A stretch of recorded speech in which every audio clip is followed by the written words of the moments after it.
नमस्कार, आप देख रहे हैं न्यूज बिहार। मैं हूं आदेश पुरी। आज 30 जून है और इस वीडियो में हम चर्चा करते हैं देश और बिहार से प्रकाशित होने वाले समाचार पत्रों की वैसी खबरों का जिनका सीधा संबंध आपके हमारे जीवन से है। चलिए शुरुआत करते हैं। सबसे पहली खबर दैनिक जागरण के नेशनल एडिशन से। इसमें दिया हुआ है कि 31 जुलाई तक लागू करे one nation one ration card योजना। आपको बताएं कि अप्रवासी मजदूरों के मामले में सुप्रीम कोर्ट ने दिया अहम आदेश। समाज के गरीब और वंचित को खाद्य सुरक्षा सुनिश्चित कराने के लिए यह योजना जरूरी, इसे लागू करना राज्यों का दायित्व। भोजन का अधिकार जीवन के अधिकार में शामिल। अप्रवासी कामगारों को राशन और भोजन सुनिश्चित हो। राज्य और केंद्र शासित प्रदेश अप्रवासी मजदूरों के लिए कोरोना महामारी तक प्रमुख स्थानों पर सामुदायिक रसोई चलाएं। ऐसा आदेश जो है वो सुप्रीम कोर्ट के द्वारा दिया गया है और one nation one ration card योजना 31 जुलाई तक लागू करने का डेडलाइन दिया गया है। वही अगली खबर दैनिक जागरण के नेशनल एडिशन से ही। चाइल्ड पोर्नोग्राफी के मामले में घिरा ट्विटर। एनसीपीसीआर की शिकायत पर दिल्ली पुलिस की साइबर सेल ने दर्ज की एफआईआर। गंभीर आरोप लगा है। माइक्रो ब्लॉगिंग साइट पर बाल यौनाचार से संबंधित सामग्री उपलब्ध कराने का आरोप। संगीन धाराओं में मामला दर्ज होने से ट्विटर के शीर्ष अधिकारियों की गिरफ्तारी संभव। बच्चों के यौनाचार से जुड़ी हुई एक टूल किट की मौजूदगी होने की भी बात सामने आई है। तो आपको बता दें ट्विटर पर अब चौतरफा हमला होना शुरू हो गया है। वही अगली खबर हमने लिया है दैनिक जागरण से ही। स्कूली पाठ्यक्रम में शामिल होंगे गेम्स और पहेलियां। पाठ्यक्रम को रुचिकर बनाने के लिए शिक्षा मंत्रालय ने तेज की तैयारी। एनसीईआरटी को जिम्मा सौंपा है और इसमें जो है गेम्स और पहेलियां भी शामिल हो सकती हैं। वही अगली खबर दैनिक जागरण से। ममता सरकार के अभिभाषण को हूबहू पढ़ने को तैयार नहीं राज्यपाल। आपको बता दें कि 2 जुलाई से शुरू होने वाला है बंगाल विधानसभा का बजट सत्र। हो सकता है टकराव। अभिभाषण में राज्य की कानून व्यवस्था को बताया गया जुलूस, जबकि राज्यपाल उठाते रहे हैं सवाल। और धनखड़ जगदीप धनखड़ जो है वहां के राज्यपाल, उन्होंने साफ कर दिया है कि वो हूबहू ममता सरकार के अभिभाषण को नहीं पढ़ सकते हैं। वही अगली खबर भी दैनिक जागरण से। यूएन में भारत बोला हथियार बंद ड्रोन का इस्तेमाल गंभीर खतरा। आपको बताएं कि भारत के द्वारा कहा गया कि वैश्विक समुदाय को इस खतरे पर ध्यान देने की जरूरत है।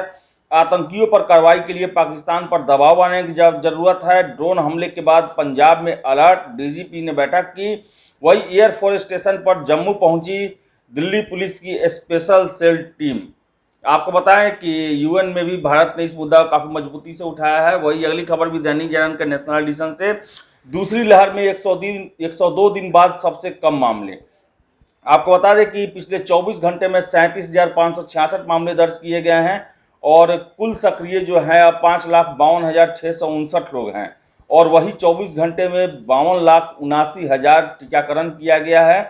तो आपको बता दें कि 102 दिन बाद सबसे कम मामले दर्ज किए गए हैं। लगभग 37,500 के आसपास मामले हैं। वही अगली खबर भी दैनिक जागरण में। ब्रिटेन में 5 महीने बाद मिले सर्वाधिक 22,000 केस। आपको बता दें कि ऑस्ट्रेलिया के कई शहरों में लॉकडाउन लगा दिया गया है।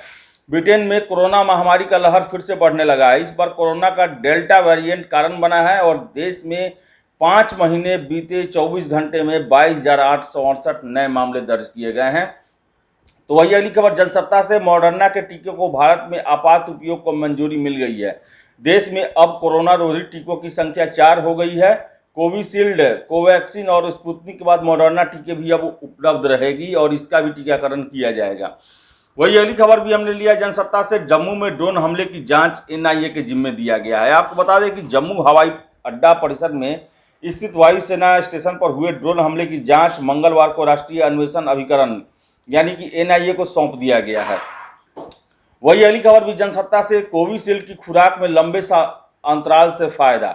दोनों टीके में 11 महीने के अंतराल पर बेहतर प्रतिरक्षा क्षमता। आपको बता दें कि ब्रिटेन के ऑक्सफोर्ड विश्वविद्यालय के अनुसंधानकर्ताओं ने अध्ययन किया है। उन्होंने पहली और दूसरी खुराक के बीच में विस्तारित अंतराल और बाद की एक खुराक देने के बाद प्रतिरक्षा क्षमता का आकलन किया। आकलन के मुताबिक पहली और दूसरी खुराक के बीच 45 हफ्तों का अंतराल रखे जाने पर एंटीबॉडी का स्तर 12 हफ्तों के अंतराल पर दी गई खुराक से 4 गुनी अधिक होती है। तो हो सकता है कि फिर कोविशील्ड के दूसरे डोज का समय बढ़ाया जा सकता है।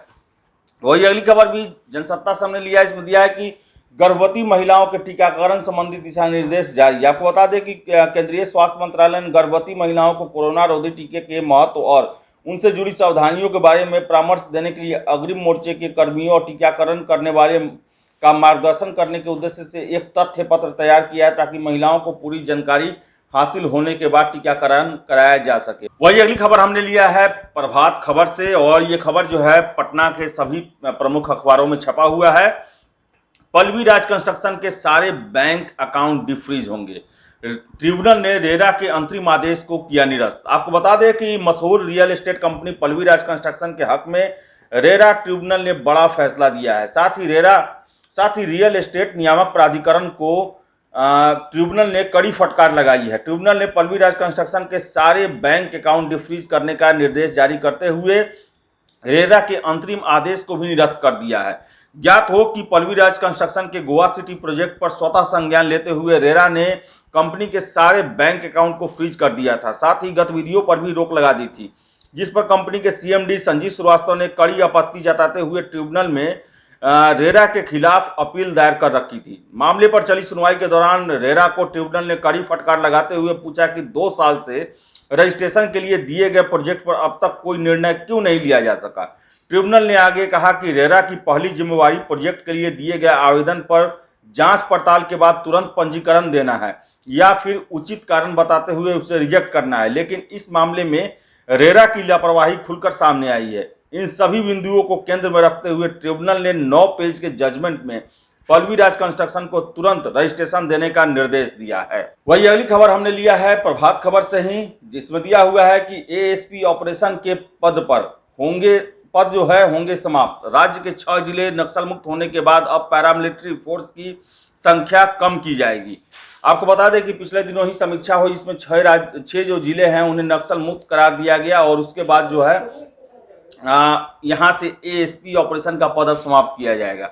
वही अगली खबर प्रभात खबर से, जिसमें दिया है कि सरपंच और पंच के पदों पर बैलेट पेपर से होगा चुनाव। आपको बता दें कि ईवीएम की कमी को देखते हुए राज्य निर्वाचन आयोग त्रिस्तरीय ग्राम पंचायत और ग्राम कचहरियों के अलग अलग तरीके से चुनाव कराने की तैयारी में है, और ऐसे में सरपंच और पंच के पदों पर बैलेट पेपर से होगा चुनाव। वही अगली खबर भी हमने लिया है हिंदुस्तान से, इसमें दिया है कि 1 जुलाई से एसबीआई के नगद निकासी होगी महंगी।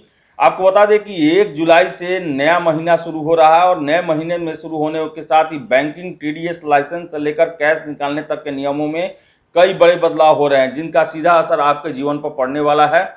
वही अगली खबर भी हिंदुस्तान से, डीएलएड अभ्यर्थियों का पैसा वापस करेगा बिहार बोर्ड। आपको बता दें डीएलएड संयुक्त परीक्षा 2020 के अभ्यर्थियों द्वारा जमा किए गए परीक्षा शुल्क की राशि को बिहार बोर्ड ने वापस करने की घोषणा की है। इसके लिए बोर्ड ने पोर्टल तैयार किया है।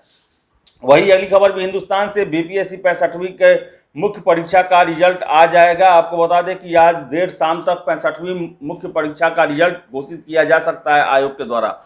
वही अगली खबर हमने लिया है हिंदुस्तान से, इसमें दिया है कि 3 अगस्त से 3 नवंबर के बीच में हो सकते हैं पंचायत चुनाव। आपको बता दें कि बिहार में पंचायत चुनाव 3 अगस्त से 3 नवंबर के तक हो सकते हैं। 10 चरणों के पंचायत चुनाव कराने की तैयारी शुरू कर दी गई है। इससे पहले चरण की प्रक्रिया 3 अगस्त को प्रपत्र 5 में सूचना के प्रकाशन के साथ शुरू हो सकती है। वही अगली खबर भी हमने हिंदुस्तान से लिया, इसमें दिया है कि 30 जुलाई तक नल जल योजना पूरी नहीं हुई तो कार्रवाई किया जाएगा। नगर विकास विभाग ने सभी शहरी नगर निकायों को दी चेतावनी। अधिकांश नगर निकायों में 100% लक्ष्य प्राप्ति नहीं हो पाई है। कोरोना के कारण अक्टूबर तक बढ़ाया गया था समय। वही अगली खबर हमने लिया है हिंदुस्तान से ही, नियुक्ति को मेधा सूची नहीं है एसटीईटी, ऐसा कहा है शिक्षा मंत्री विजय कुमार चौधरी ने। आपको बता दें कि विजय कुमार चौधरी ने साफ साफ कहा है कि एसटीईटी उत्तीर्ण अभ्यर्थियों को समझना चाहिए कि यह पात्रता परीक्षा की मेधा सूची है, नियुक्ति की मेधा सूची नहीं है। वही अगली खबर हमने लिया है हिंदुस्तान से, इसमें दिया हुआ है कि बिहार से बाहर मौत पर कोरोना अनुदान नहीं। आपको बताएं कि अब आपदा प्रबंधन विभाग करेगा अनुदान का भुगतान, और इसमें साफ कर दिया गया है कि अगर किसी की मौत जो है कोरोना के कारण बिहार से बाहर हुई है तो उसमें किसी भी तरह का अनुदान नहीं दिया जाएगा। तो ये थी आज देश और बिहार से प्रकाशित होने वाले समाचार पत्रों की वैसी खबरें जिनका सीधा संबंध आपके और हमारे जीवन से है। अगर आप ये वीडियो फेसबुक पर देख रहे हैं तो वीडियो को लाइक शेयर करें और हमारे पेज न्यूज़ पीआर को फॉलो करें। अगर आप यूट्यूब पर देख रहे हैं तो वीडियो को लाइक शेयर करें और हमारे चैनल न्यूज़ पीआर को सब्सक्राइब जरूर कर लें। धन्यवाद।